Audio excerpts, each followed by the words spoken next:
Incubus, from the Latin incubar, the one who kneels, the demon that attacks women, in a sexual aspect. Succubus, the one who mounts, the demon that attacks men, each of them with very peculiar characteristics, but at bottom exactly the same. Demons in encoste. What sticks to you? What ties itself to you? What holds on to you? Integration. What you called, what you brought, what you gave yourself to. Tonight, we're going to share strange stories with you. We won't say names, don't worry. We know how risky that is. We know they shouldn't be mentioned, shouldn't be repeated. You shouldn't talk about this openly as if it were a game. It isn't. At least those who have lived it insist it's not a game. And now, let me take you back in time. We're in the early 1980s. Mexico City. The great Mexico City. In this place, toward the south of the city, in an area known as El Pedregal, lives a family, a normal Mexican family. The father is a lawyer who works for a firm. The mother is an administrator who holds a managerial position at a pharmaceutical company. I don't know exactly which one. They are a well-off family. She is about 42. The husband is 43, very close in age. They have a 14-year-old girl and a 9-year-old boy. The house they live in is a comfortable house, a large house with a garden. They both have cars, nice cars. He drives a Ford or something like that, something elegant for the time. She also drives an appropriate vehicle. In other words, they're a well-off family. But they're very young. They met at university long ago. She's a pleasant person. Physically, she's attractive. He is also a very handsome man. But in addition, he's one of those gentlemen who truly seem to know how to move. He radiates confidence. Whenever he arrives somewhere, he shakes hands even if he doesn't know the person. He comes up, greets, introduces himself, and does something called the golden touch. That is, when he greets. He touches people on the shoulder with an unusual technique because he immediately wins trust. From the moment she met him, she liked that confidence. How he arrived everywhere. While dating, sometimes they would walk into a restaurant, sit down, and when the waiter came over, he'd ask him to please call the head waiter. It wasn't common. When the head waiter arrived, he'd shake his hand. "I'm so-and-so. Hey, what do you recommend? You know the house dishes. Tell me something I'll like and something my girlfriend will like. And what are you going to bring us to drink? What do you suggest?"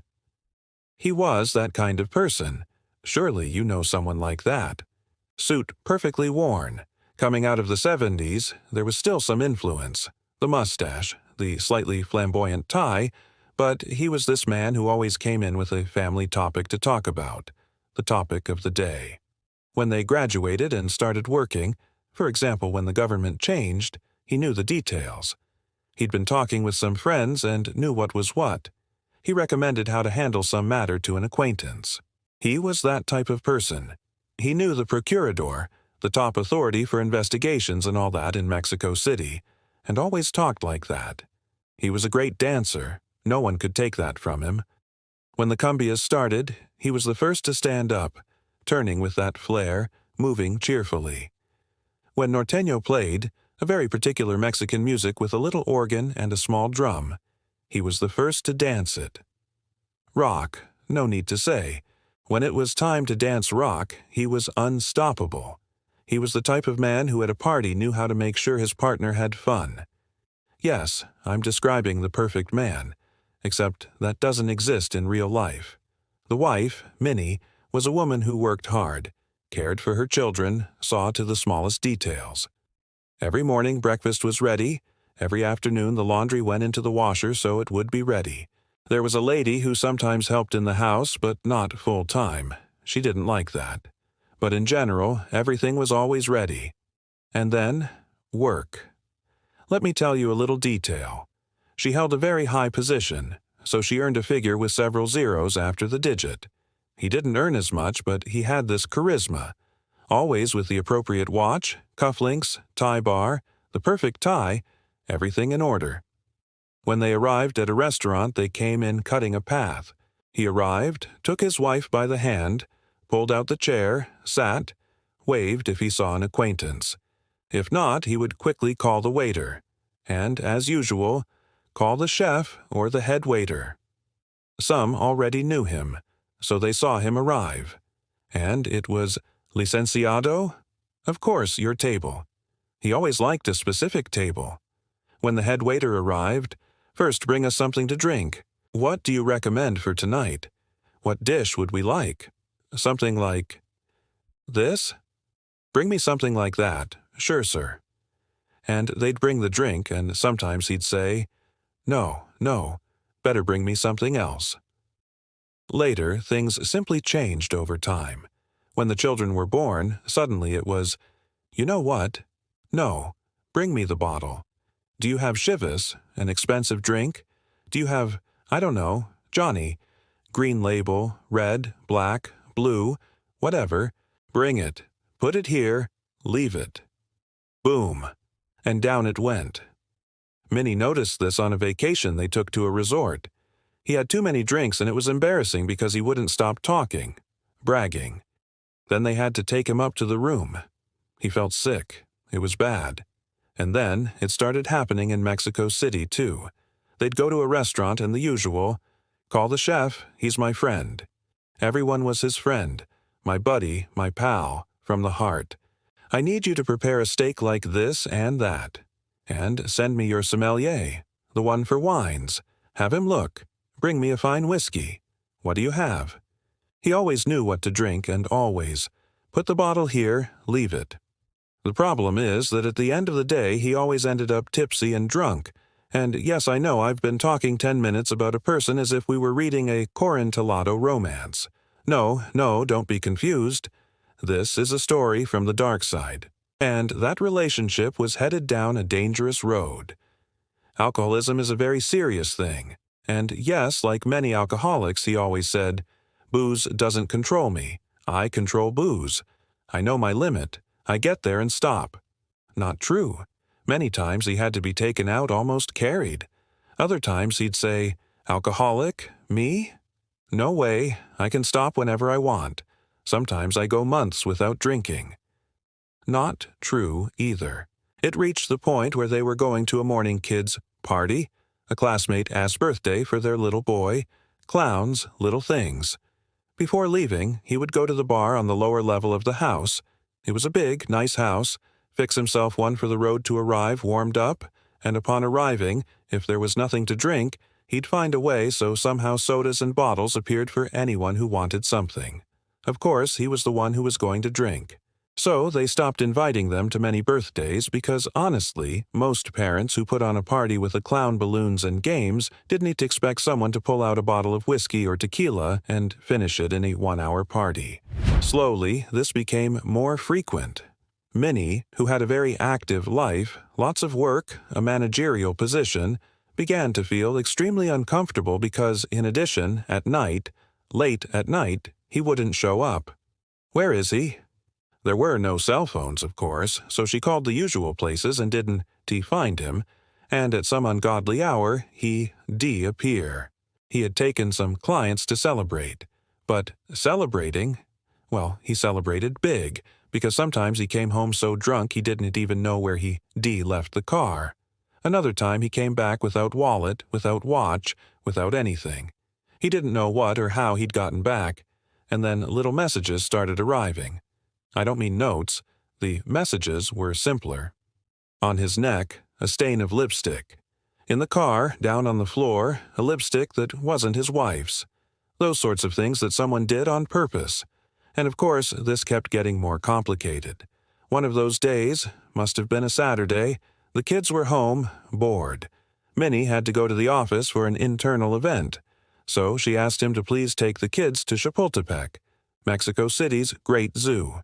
A very nice place for visiting. Yes, sure. When Minnie came back at 5 p.m., they hadn't returned. It got to 6, it was raining, they were nowhere. And suddenly the phone rings. She picks up, "Hello?" "Ma'am, there's a man here with 2 children. The girl's name is X and the boy's name is Y. Could you come for them? He's very drunk, and the children are with him." It was in a cantina. He had taken the children to a bar and gotten drunk. That was the last straw. She went for her children, returned home, and told him to leave. She didn't want to see him. If what he wanted was that world of alcohol and women and nightlife, go, but leave her in peace. And yes, we're still talking about a pretty couple, but they are no longer the nice couple who dance a tasty cumbia and know how to greet. Now we're talking about someone with a serious alcoholism problem, a trust problem, and soon it would show he had a financial problem. The credit card was maxed out on restaurants, dives, cabarets, bars. One day when he came back, his suitcases were at the door. Get out. He didn't want to leave, obviously. There was a fight. He grabbed his things and left. She wanted a divorce. She wasn't interested anymore. Too much time lost. She was very hurt. She wanted nothing of that old charmer. But it got more complicated. One day, he sent someone, a lawyer, to negotiate the house. Half the house. Minnie was very wealthy in many aspects. Her father was a very rich man, a businessman. The house was hers. She bought it. The car was hers. She had some apartments she'd bought as an investment to rent them out. They were hers. She, her money, her father, they had paid for everything. And this guy sent word that half was his. There was a huge showdown. Threats, shouting, banging fists. One day on the street he tried to take the children away. He went to the school to take them, but she had already sent a notice to the school. Of course, being the daughter of an important businessman, a man with money, there were contacts with authorities. So her family managed to pull strings so the school wouldn't hand over documents to him, etc. Everything was in her name, and they were married with separate property. Nothing to argue. Finally, amid threats and shouting, the case was closed. The high-level contacts were the grandfathers, not the fathers. The husband was a low-tier lawyer. But the threats continued. A strange car parked outside the house. A strange woman bumped into Minnie at the supermarket, threw her things, shoved her, insulted her. So she decided to do something. She changed the kids' school, enrolled them in a luxury private school with strong security, and moved into one of her own apartments, a brand new unit they'd bought recently to rent out. 4th floor, super secure building, a guard at the complex entrance, an internal guard, security door, and a metal gate at the apartment door. No one could get in. Super safe. They settled in. She brought some new furniture to cheer up the kids who were having a very bad time. Yes, they could no longer see their dad, and even though Dad was a big drunk, he was still their dad. And they loved him. They arranged everything. All went well. Occasionally there was some court notice to attend, but that was it. The guy disappeared. Later she learned he not only disappeared but was living with another woman somewhere.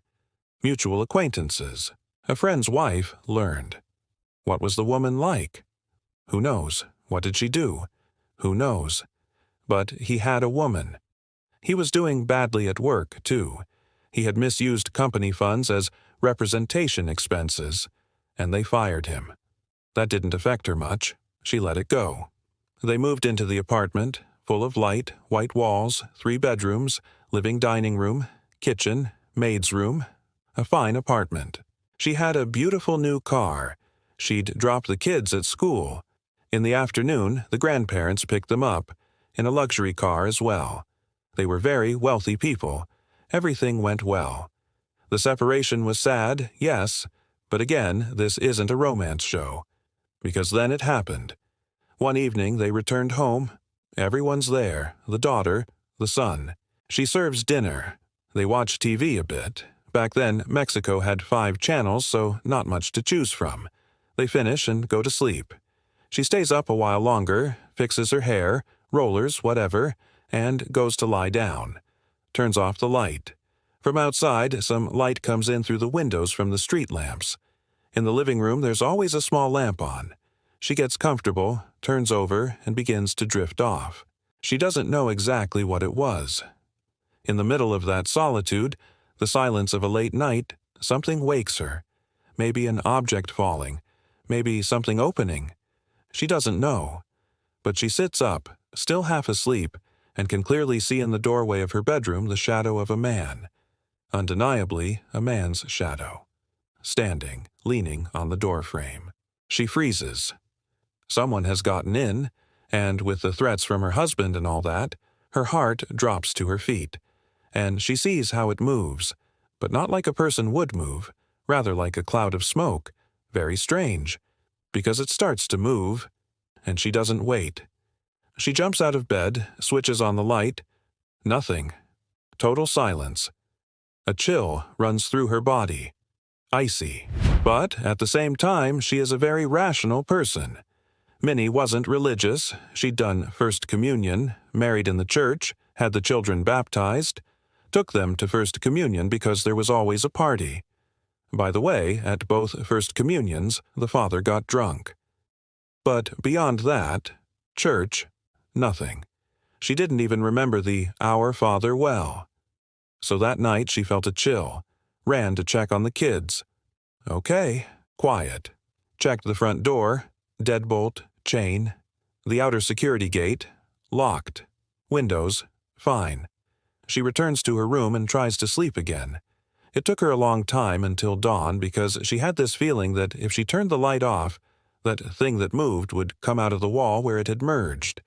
She couldn't take it. Turned the light back on and stayed like that until morning. Life goes on, and she turns the page, just like I am now. Work, kids. She takes them out to the grandparents. The grandparents visit. One Saturday, the grandparents pick them up early to take them to a party. She'll meet them later. First, she has to go to a gym or something.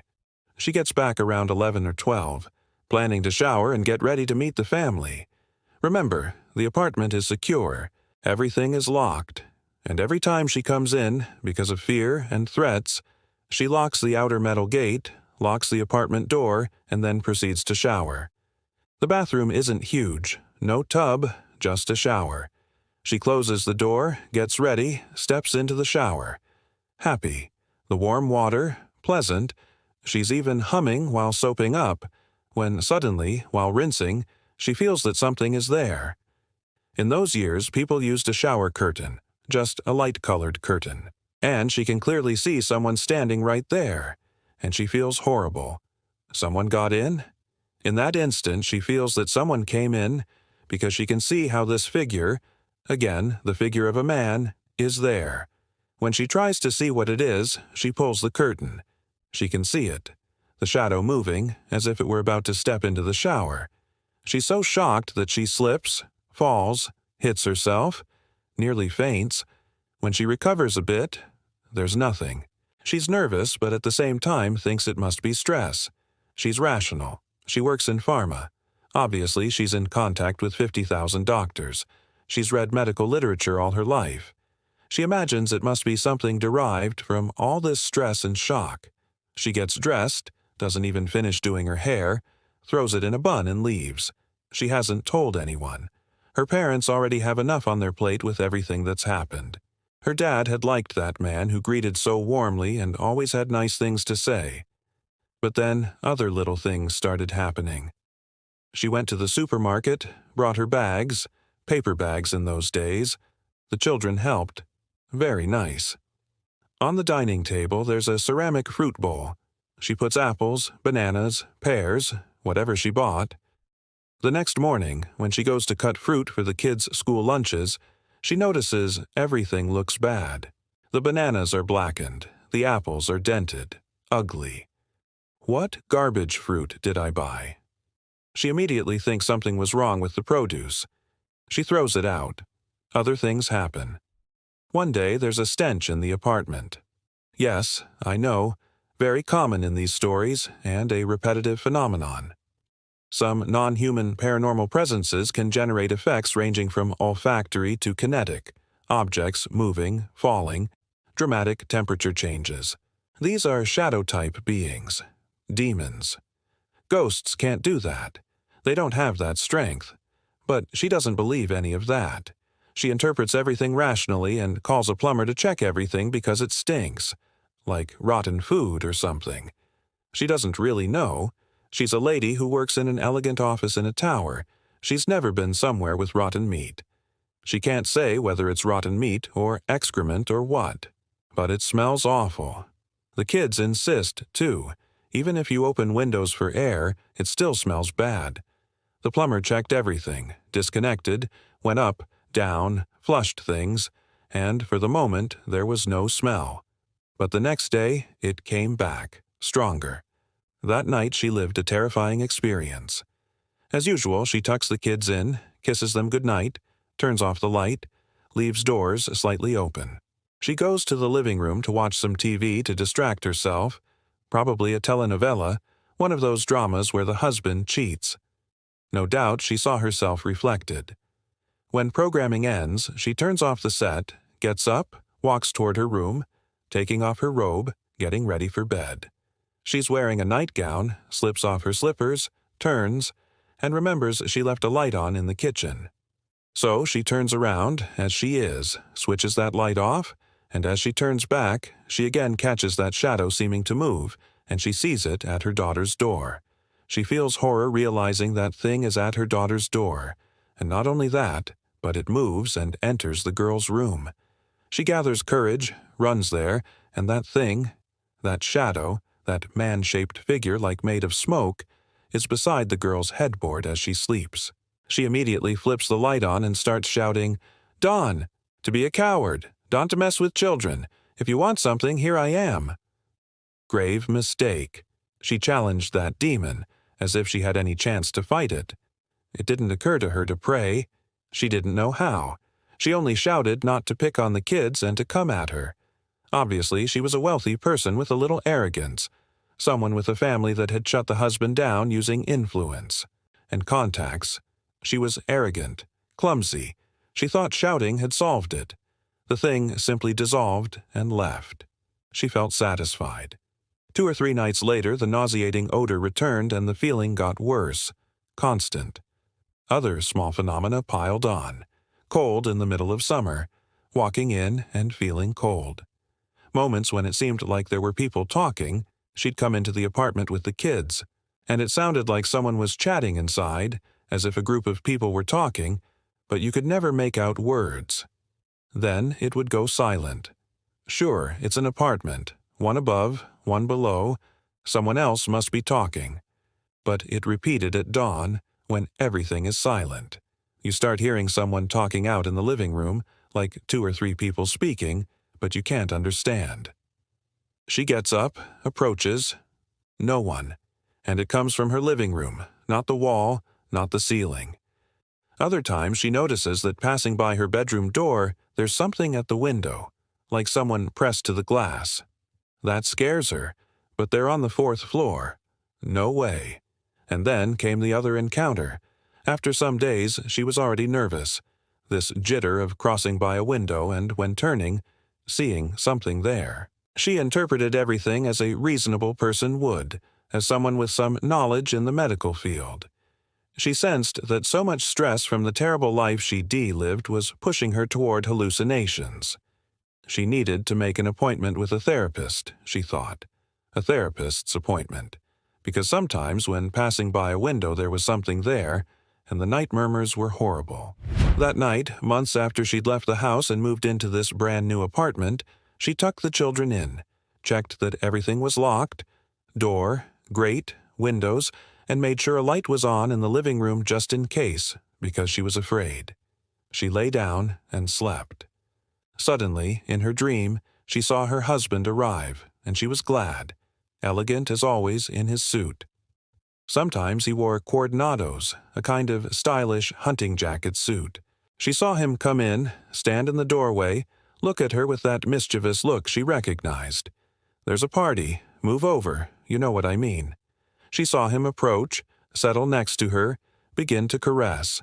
A little here, a little there. She felt odd. The contact was cold, strange. In the dream she felt excited. She desired that, but the touch was cold, sticky, and suddenly a great pain. A very ugly pain in areas I won't mention. The pain made her wake up, startled in the solitude of her room. Silence. And the only thing that happened was she heard, out in the living room, the murmur receding, growing distant, and she felt a horrible cold. When she got up, her legs and thighs hurt.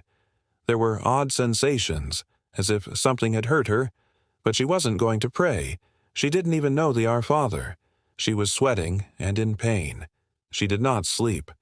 The rest of the night the light stayed on. In the morning, in the bathroom, checking herself, she had strange marks, something she hadn't had and obviously hadn't done to herself. They weren't exactly bruises, different, something odd. She was afraid, and at the same time she felt like she was going mad, somatizing. She tried to analyze herself, but with the burden of the children she had no time, and then it happened again. From that odd encounter on, she began to sleep with the light on. The bedroom light was always on, but that guaranteed nothing, because as soon as she started to drift, the shadow would come in. She saw it, and then she began to feel pain. She was very nervous, because when she woke the next day she would find new things. One day a kind of abrasion, as if something had rubbed very hard. Pain in her legs like very strong grasps. A bite on one side. It looked like teeth. It looked so strange. She checked the bed well. No bugs. Pulled sheets, lifted, turned. No explanation. She didn't want to go to a doctor. She didn't want them to think she was crazy.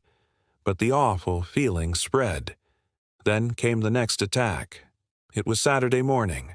The grandparents had taken the kids, they loved to take them out, to a mall, to buy things, to get ice cream, to the park, a nice thing. She'd returned from work and was waiting for the kids to get back with dinner. Around 7 they'd arrive, bringing food to eat in the apartment. With luck, the grandparents would stay the night. She loved the idea of sleeping with her mom nearby. Grandpa would sleep in the boys' room. Grandma would sleep with her or with the girl. That gave her confidence not to be alone. Grandpa was a big, powerful man, radiating that kind of confidence. She got home, put on her housework clothes, her apron, the Mexican overgarment, and started cleaning here and there when she heard the door open. She turned, but the door was closed. She had just moved, about to peek, when she felt something grab her hands from behind, throw her to the floor and begin to hit her, hurt her. She felt it again, an attack, horribly painful, terrible. At the same time, a huge pressure. She couldn't breathe. The stench rained everywhere. Her ears rang. She felt a terrible noise in her ear, as if something was entering, making her tremble. She lost consciousness. When Grandpa, Grandma, and the children arrived, they opened the door. Everything was locked, and found her on the floor. Her hands were still behind her, as if bound. They rushed to her, but she didn't respond. They called an ambulance. Paramedics came and revived her. They thought that so much stress had made her faint. At the same time, they called a Mexico City police officer to check the scene. But nothing was missing. Physically, she had her clothes on. There had been no sexual assault. Not even her clothes were displaced. Nothing had been stolen. Nothing was broken. Everything was locked. Even so, they thought it was an attack by someone the husband had sent. Or maybe the husband himself. They filed a complaint, but he proved he wasn't in Mexico City. He'd gotten a job far away up north. He had nothing to do with it. She was saddened to learn it, but it wasn't his doing. She began to feel truly desperate, very afraid, because if this wasn't real, she was going mad. And if it was real, someone had gotten into a 4th-floor, high-security apartment, the worst thing. Then something else happened. She started seeing a therapist. She decided to go because she was afraid she was going mad. And yes, we often look for the most logical solutions. She had no interest in going to a sorcerer or shaman. So she went to a therapist, a doctor, who began to treat her, to listen. That was good. She had much to unload. Remember, someone who has lived with a person with serious alcoholism needs help, support, counsel. That's what she sought. But when she told the therapist about these experiences, the doctor couldn't understand what mechanism could produce such bruises on her arms. Could she have injured herself? It was odd. The back injury persisted. No way she had done that to herself. Little by little, it went on. As she attended, she grew more nervous. The therapist encouraged her but found no explanation. Yet she continued having horrible dreams. Now, it didn't even show up as her husband's image. Now it came as this horrendous, stinking thing. The apartment became uninhabitable, to the point she sent the kids to the grandparents, and she herself moved there. But she had to return for clothes, her things. One day the therapist said, "I'm going to recommend something. We can keep meeting, but I need you to see a friend of mine. A therapist a bit more specialized. Don't be scared. He's a priest. You'll see him, shirt and all, but he's one of the best therapists around." That didn't please her. A priest. She wasn't a church-goer. "Look, his office is at such and such university, a prestigious private university. Yes, he's a priest, but he's a psychologist with studies in many places. He can help you. Please go." She accepted. Fear pushes strange yeses. She went. It was an office inside the university, his small private consulting room. They sat to talk. She expected to find some man with a perpetual candle throwing blessings. No. He was well prepared, very capable. He listened, didn't opine or pry, just gently steered the conversation. Good. They finished, and as they were about to leave, he apologized. "As you know, I'm a priest. I'm not inviting you to anything. I'm not telling you to do anything. I only ask one thing. Allow me a brief prayer, something I always do with patients because it helps them relax. It helps me close as well." She was embarrassed. Where have I ended up? But said, "All right." The priest said, "Please, close your eyes. Give me a minute. 1 minute." He placed his hands on her head and began a prayer. Strange to her. She'd never heard that. Prayers asking for divine presence and that the blood of Christ cover and protect her family, her goods, her home. She chuckled. "See you tomorrow.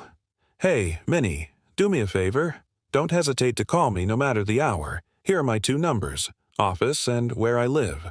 Whatever the hour, call me, okay? Don't doubt it. Please, call."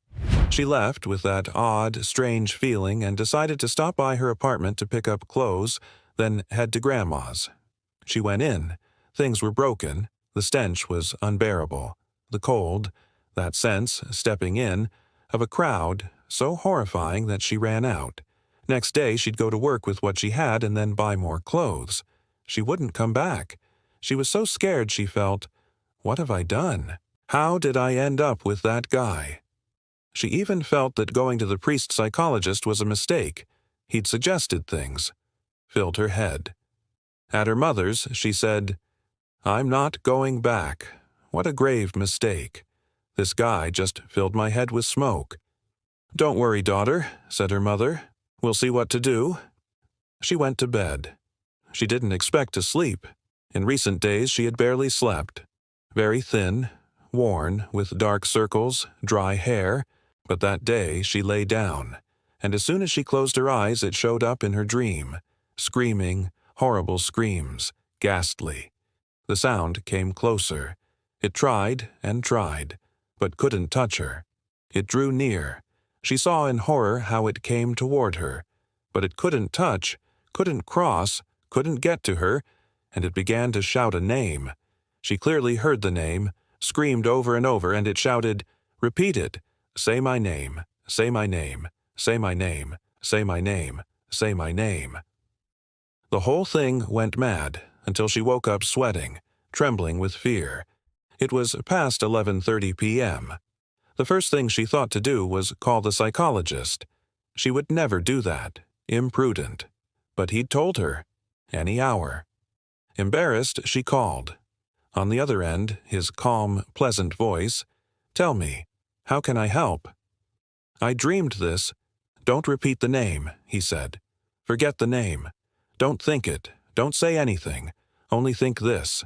Son of David, save me. Don't repeat the name. Don't think it. Don't listen to it. Son of David, Son of David, Son of David." He kept repeating, and she felt odd. "Now," he said, "we'll do something. Listen carefully. You're going to sleep."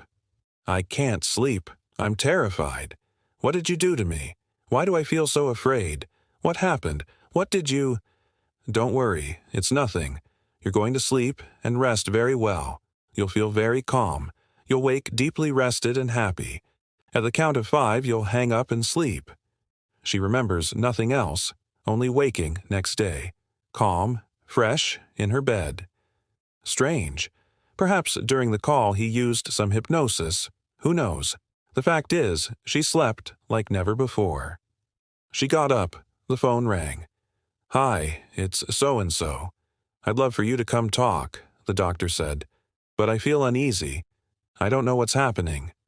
I can explain, but you need to come. I won't do it over the phone." "All right, doctor, I'll go to your office." "No, not to the office. Today, I can't be there. Could you come to such and such place, to the chapel? I have a celebration, but we can talk quickly. It's fine." Reluctantly, she agreed and went. When she arrived, he was wearing a cassock. That shocked her. "Doctor, I don't think this is a good idea. I'm not religious." "Don't worry, give me 5 minutes. You don't have to be religious. Give me 5 minutes and I'll give you all my time." "All right, come with me, to the front of the church. The altar, the tabernacle, the sanctuary lamp, the kneelers. Let's pray. You don't have to know the prayers, just follow me. Repeat what I say." He began with the Hail Mary, the Our Father, the ordinary Catholic prayers. Then it wasn't ordinary prayer, it was something else, a different prayer she'd never heard. She kept repeating. She couldn't stop, and each time she did she felt comfort. Then she noticed a detail. She couldn't stop crying. She was weeping, drenched in tears. A shiver ran from head to toe, and at the same time a sense of release. She felt very good. When they finished, she said, "Forgive me, Father. Doctor, don't worry. Call me what you wish. I don't know what you're doing, but I think we want to continue. This feels very strange. Why don't you go to your apartment? You'll feel different." She went. Walking in, braced for the fetid smell, voices cold, she found the apartment smelled clean, nice, full of light. She tidied what had been thrown to the floor since the previous time and felt very well. Later, she fetched her children. They came, had dinner, went to bed. She slept wonderfully. In the following days, life returned to its course. Work, back to the apartment. Sure, the odd feeling lingered. She kept visiting the doctor weekly, and before leaving, he would always ask, "May I?" Hands on her head, and pray. Until one day, as she was leaving, he said, "You don't need this anymore. See you on Sunday at church." From then on, she began going to church. She stopped seeing the priest-psychologist for therapy and returned to her therapist. Because something is very evident. Someone exposed to the trauma of living with a person with severe alcoholism doesn't get better with a blessing. Recovery takes time. But the other thing stopped. Sometime later, she learned her husband was doing very poorly. No job. One day, by chance, they ran into each other. She was glad to see him. He looked, not clownish, not elegant, worn down. They chatted a while. He said, "Don't worry, I don't want anything. I know I ruined everything. I won't ask you to take me back. You have your life, I had mine. And the woman you live with?" "No, I don't live with her. Long time now." One night, in the middle of the night, she started screaming, kicking, cursing, yelling at me. "What did you do? Why did you do this to me?" She ran out screaming while doors slammed by themselves. He had even stopped drinking. She took the kids out again. Movies, errands. Sometimes he would pick them up for school. They never became a couple again. She didn't want that. The damage had been too much, for both. But they regained a cordial relationship. Years later, in the early 2000s, at a conference, this woman presented her testimony. Some details are conjectures of mine, but at that testimony she impressed those present. It made sense, especially to those who have practiced exorcisms or work in demonology. Names shouldn't be reproduced. Had she repeated that name, if she had done it, she would have accepted, called, opened the door, and allowed it to stay, what some beliefs call encoste, and that is very complicated. Up to that point she hadn't done so. Why was that thing there? what we would call an incubus because of the sexual aggressions. Probably because it had been sent, pointed at her, consecrated for that. It's speculation. She thought that woman was to blame, but didn't truly know. Later, someone told us this on radio. I've kept it in mind, and the few times I've told it, it impresses me to think how fragile we can be, how easily we can make mistakes. It can be very striking, because many years ago we also had the chance to know a similar case, yet different at the same time. I'll take you to Puebla, the 1980s, more or less.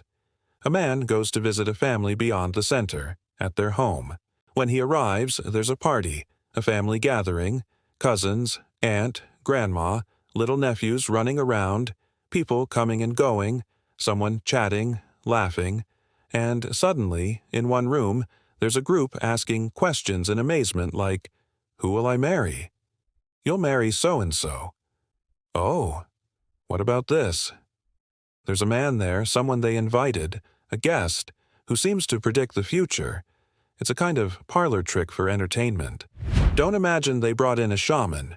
No, it's simply a person who appears to do some trick, something. Because someone comes up and says, "All right, tell me what number I'm thinking of." He says it, and it's true. "Tell me the name of my first girlfriend." He says it, and it's true. "Tell me such and such." Bang. "Who's going to die first?" "So-and-so." "Of what?" "Like this and like that." Ugly things like playing Ouija but with a person. He spoke with utter seriousness. All he did was close his eyes a moment and answer. Someone joked, "Give me the lottery numbers." He said, "No, I won't. If I knew them, I'd tell them to myself and buy a ticket. I can't tell you that. That doesn't depend on me. I only know what's in your head." A woman there said, "My husband is unfaithful." "Yes." "With whom?" "I won't tell you." "Is she in this house?" "Yes." And he was right. It was something everyone already knew. The gathering ended and everyone went their way. The man I'm talking about, the one who arrived at the party, was a relative of that family, a cousin something. Let's call him Fallow, Rafael. Days later, at another get-together, he meets the same guy again and says, "Hey, what you do is amazing. How do you do it?" "Professional secret." "Is this your job?" "No, I don't do this for a living. I have a business and such, but it happens to me." "But how do you do it?" "I can't tell you." "Come on, tell me." "No, I won't, because if I tell you, you'll have it too." "Oh, so it passes on." "Something like that." "Then tell me something very personal about me." He tells him, and it's exactly true. He's astonished. Then he asks, "Can you find lost objects?" "Yes." "Can you tell me where such and such is?" Something he'd lost. He tells him, and a couple of days later he finds it. So Rafael goes to the man's shop and says, "Hey, it was true. I found what I asked you about. You were right. How do you do it? Tell me, just between us. I won't expose you, but it's astonishing. You could be rich with this. Find money, treasures, anything. You don't know what you're saying. But you have this gift. It's not my gift. Come on, tell me how." "I have a demon." Rafael laughs. "You should have made up something else, a magic wand or something." "No, I have a demon. It's a succubus that follows me everywhere and knows all that, but I'd prefer not to have it. It's not fun. It's ruining me. I feel sick. I can't sleep. It's horrible. I'm very afraid. It feels awful." He explains. "What does a succubus do? What is that? Are you messing with me?"